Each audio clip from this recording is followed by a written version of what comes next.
Yeah, I see you over there. Call yourself treasure hunter, hustler, ripping people off, going to old grandmas, driving the price down as low as you can, taking their precious items. You're just so cutthroat. Have you ever been thrift shamed before? It's today's topic.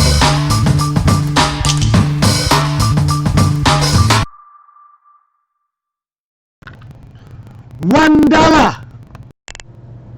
Are resellers cutthroat? It's an interesting topic. I've seen it on social media lately.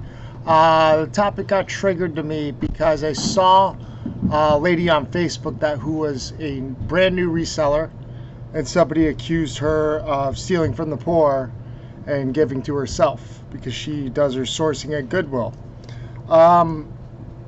There's a lot of points to this because actually the reason I donate on my eBay website is because of that initial guilt, because I do buy things and make a profit off of them. But I don't think that the accusers of this thrift shaming that happens sometimes, I really don't think they understand the complexity of everything that we have to do.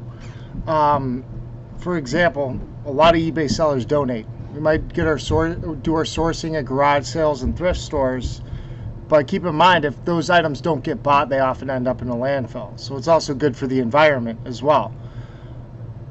Every time, now if you look at Basic Economics 101, the Federal Reserve Bank is just going to keep printing money, and that's the last thing that we want. If you know anything about finance or economics, you know that the last thing we need is Federal Reserve printing more money.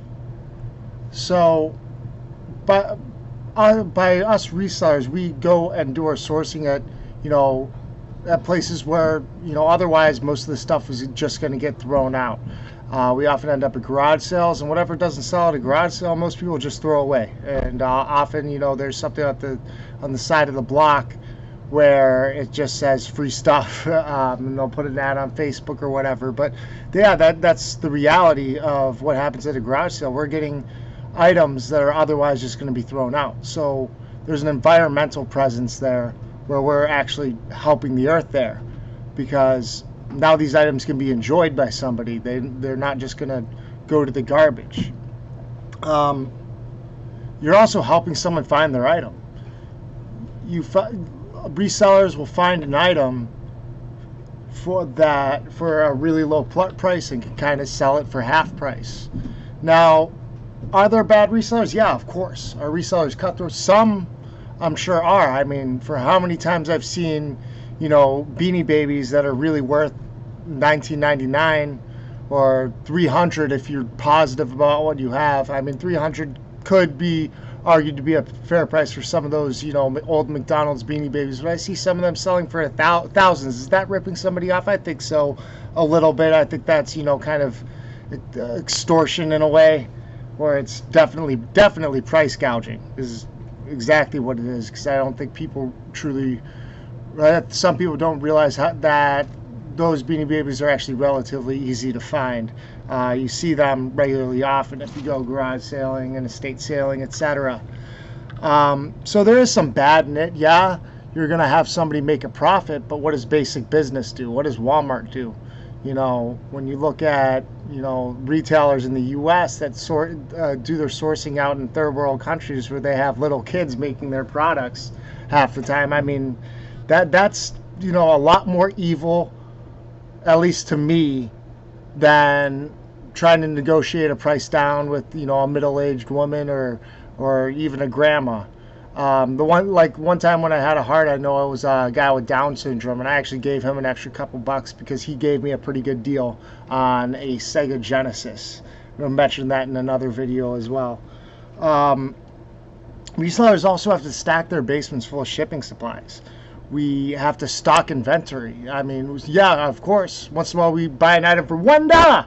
We might sell it for 50, might sell it for 20, sometimes even more. Sometimes, I found an item for free that I sold for $100 before, or it was just given to me. So there certainly is profit to be made, but we're not all just evil and selfish. I mean, there's bad buys before I actually started getting more consistent, successful flips.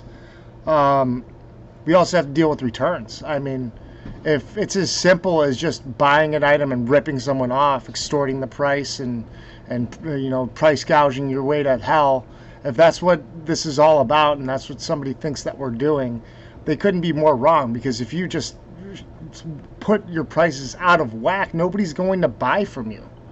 Why would anybody buy from the person who's 10 times more expensive than the people that are just selling their items for a regular competitive price? I've also had a lot of scammy buyers. I've had people contact me, kindly message me at this number, and I'll pay you via PayPal, or somebody trying to get you to do the transaction off of eBay, which can get a seller kicked off.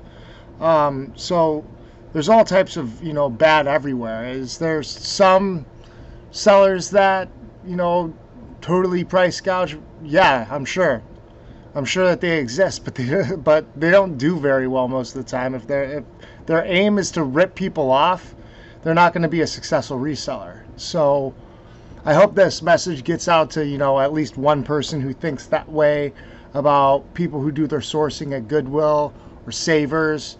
Yeah, I mean, sure, it's meant for lower income type. That's what it's aimed. It's targeted at lower income people to be able to get a fair deal on items. But remember, a lot of resellers come from a little bit harder backgrounds where they couldn't find a job that paid them enough money, and that's why they do this.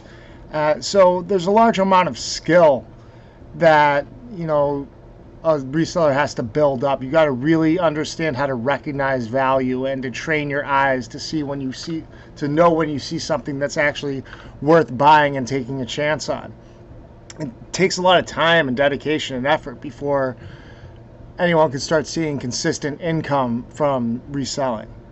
At least in my opinion, or at least that's how it was for me. I don't think it comes easily for most people. But yeah, I wanted to get this message out there because thrift shaming is a hot topic. I mean, tell me what you guys think about resellers.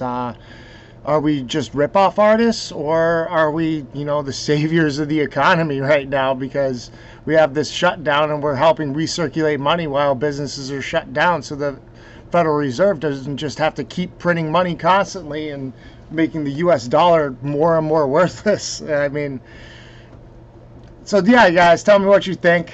This is JB Flaps channel in my cluttered basement. Love all you buyers, sellers, resellers, hustlers, treasure hunters, garbage pickers, all you guys. Thanks for watching.